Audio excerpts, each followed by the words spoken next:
주요 공시 내용 소개해드립니다. 국민연금이 현대일렉트릭 주식 26,010주를 늘렸다고 밝혔습니다. 이에 따라 국민연금공단의 지분율은 10.03%로 변동됐습니다. 창원 기전이 파라텍 주식 325만 1,092주를 늘리면서 34억 원의 지분이 증가했습니다. 두산 퓨얼셀이 700억 원대 연료전지 시스템 공급 계약을 체결했습니다. 지난해 매출 대비 18.4%에 달하는 규모입니다. 기아의 9월 자동차 판매량이 24만 9천 대를 기록하면서 지난해 대비 11% 증가했습니다. 네, 공시 해석을 해보겠습니다. 타키오 뉴스의 조호진 대표와 함께합니다. 어서 오세요. 안녕하세요. 네, 오늘은 어떤 공시 알아볼까요? 예, 두산 퓨얼셀을 먼저 보도록 하겠습니다.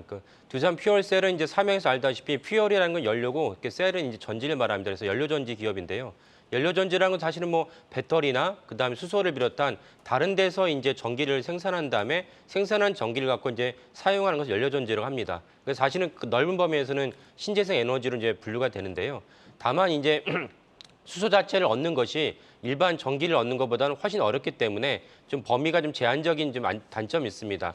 하지만 결국 수소 생태계, 수소 이제 경제라는 것은 가야 될 길이다라는 것을 이제 특히 미국에서 이제 인식하고 있는 분야이기 때문에 이것은 이제 탄소 중립 정책과도 맞물려 있죠. 그래서 바이든 정부가 이제 그 수소 경제, 탄소 중립 정책을 갖다가 적극적으로 밀어붙이고 있습니다. 그리고 얼마 전에 이제 그 통과한 IRA도 사실 이제 수소 경제 전체에 대해서 한 80억 달러를 투자하기로 했거든요. 그래서 80억 달러 중에서 두산 퓨얼셀에 대해 바로 이제 그 적용되는 것은 이제 선정하기는 어렵지만 80억 달러를 통해서 미국에 있는 수소 생태계를 갖다가 구축한다는 것이기 때문에 그것은 간접적으로 두산 퓨얼셀에 이제 영향력을 줄 거라 봅니다. 그래서 아직은 이제 두산 퓨얼셀이 그 정책에 대한 그 영향을 많이 받습니다. 그래서 아까 말씀 미국뿐만 아니라 한국에도 이제 그 수소 지원법이 있는데 지원법이 사실 상반기에 통과됐습니다. 근데 12월에 시행령이 이제 최종적으로 확정이 되면 두산 퓨얼셀에 직접적으로 이제 매출에 영향을 줄 거라 봅니다.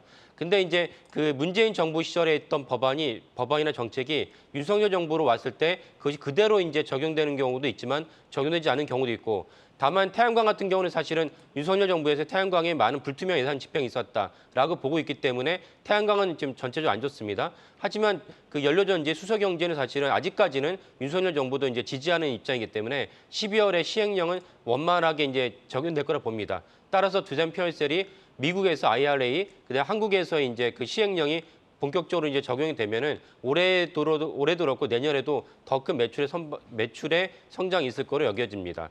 두산 퓨얼셀은 이제 일반적인 연료전지에 넘어서 그 자막에 나오고 있지만 그 선박에도 연료전지를 집어넣기 위해서 한국조선해양, 그러니까 현대중공업그룹이죠. 그다음에 쉘과 같이 이제 연료전지, 선박 연료전지를 개발하고 있습니다. 이렇다면 결국 두산 퓨얼셀의 매출과 사업 영역이 더 확대된다 이렇게 보시면 되겠습니다. 네, 두산 퓨얼셀의 공시 내용 먼저 알아봤습니다. 두 번째로는 어떤 기업 살펴볼까요? 예, 두 번째는 기아차가 어저께 장마감 이후 이제 그 판매 대수를 발표했는데요. 네. 그 기아차가 사실은 현대차, 기아차가 올 상반기 들어서 아주 호조가 좋습니다. 그러니까 매출이 전 세계적으로 이제 그 세계 완성차 시장이 10% 정도 이제 감소했는데도 불구하고 기아차, 현대차는 이제 매출이 늘어났습니다. 판매 대수가. 그건 되게 고무적인 수치이고요. 매출이 늘어난 이유는 여러 가지겠지만 근본적으로 이제 품질이 좋아졌고 그다음에 전기차를 필두로 한 그 기아차, 현대차가 이제 전기차 플랫폼을 갖고 있기 때문에 전기차에서 많은 이제 이미지가 매우 좋아졌다 보여집니다.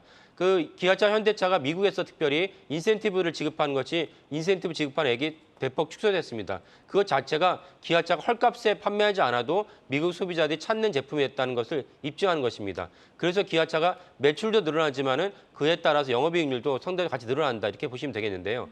3분기에 영업이익이 81% 증가한다 여겨지는데 여기에 또 다른 주목할 점은 기아차나 현대차나 사실은 국내에서 판매하는 대수는 사실은 많지 않습니다. 그래서 미국이나 외국에 수출해야 되는데 이렇게 했을 때 외국에 수출했을 때 달러로 환산했을 때 환율 지금 1,500원에 육박하고 있기 때문에 이 고환율 정책으로 고환율 상황을 말미암아서 기아차 영업이익이 대폭 이제 부각될 것으로 보여집니다.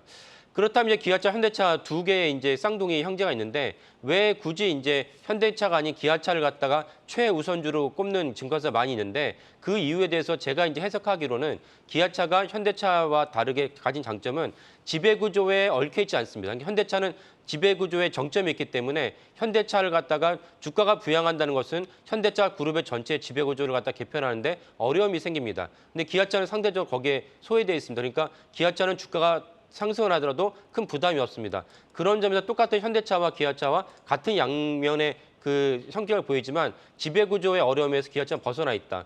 그런 점에서 굳이 현대차와 기아차 중에서 꼽는다면 기아차가 더 오히려 최선호주로 선택받지 않았나라고 해석을 할 수 있겠습니다. 네, 현대차, 기아 사실 실적은 3분기에 괜찮을 것으로 예상되고 있고 판매량도 증가를 하고 있다는 소식이지만 오늘 기아는 4% 가까이, 현대차는 2.5% 하락하고 있습니다. 앞서서도 말씀드린 것처럼 현대차 사장이 어제 산업통상자원부 국정감사장의 증인으로 출석해서 ARA, 그러니까 미국의 인플레 감축법 상당한 타격을 입을 수밖에 없는 상황이다라고 언급을 한 것이 어느 정도 악재가 되지 않았나. 실제로 9월 미국의 전기차 판매도 현대차, 기아 급감을 했거든요. 이러한 부분들 한 번쯤 또 생각을 해봐야 할 문제가 아닌가 싶습니다.